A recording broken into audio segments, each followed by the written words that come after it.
और सीधे आपको तस्वीर दिखाते हैं पुंछ की, क्या कुछ कह रहे हैं हमेशा सुन लेते हैं एक बार। आप जिनका प्रतिनिधित्व करते हैं, इस सभी सीमा प्रहरियों का बहुत बहुत धन्यवाद और सबको बहुत शुभकामनाएं देने के लिए।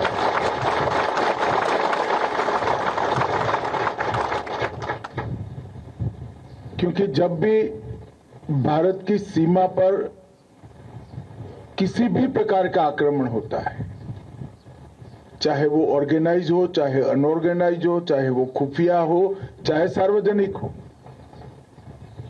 हर प्रकार के आक्रमण को सबसे पहले झेलता है हमारा बीएसएफ का जवान। और उसने कभी भी सीमा कहां पर लगी है वो नहीं देखा।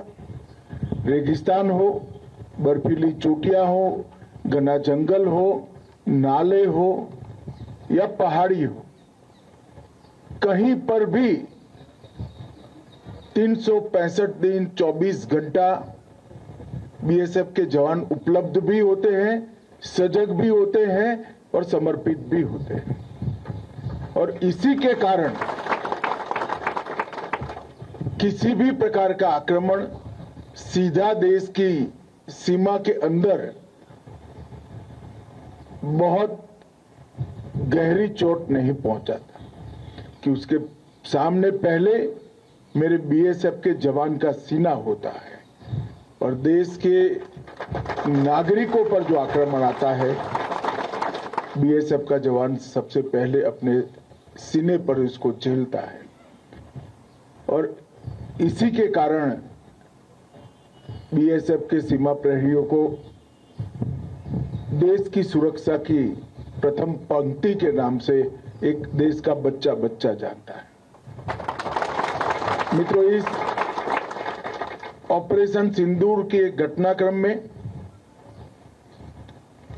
अपनी परंपराओं को बनाए हुए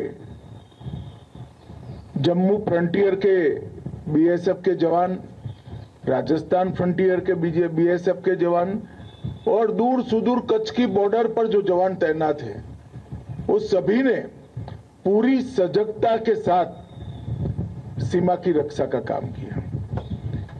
जब पाकिस्तान ने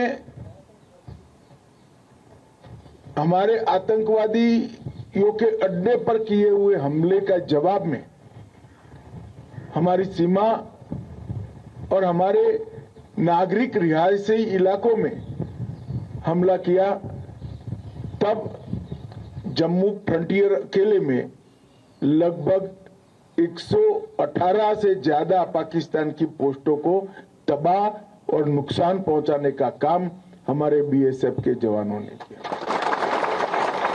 उनकी संपूर्ण निगरानी प्रणाली चुन चुन कर आपने ध्वस्त कर दी, जो खड़ा करने में दुश्मन को शायद 4-5 साल का समय लगेगा। इसका मतलब ये होता है कि शांति काल में भी आपने आपकी पैनी नजर इनके व्यूहात्मक स्थानों पर बनाए रखी। आपने सटीक जानकारी और इसके साथ साथ जब उस ओर से शुरुआत होती है तो कम से कम समय में सबसे ज्यादा क्षति किस प्रकार से पहुंचा पाएंगे वो सोच कर रखा, उसकी तैयारी भी की और ईश्वर ने मौका दिया तो कर भी दिखा दिया।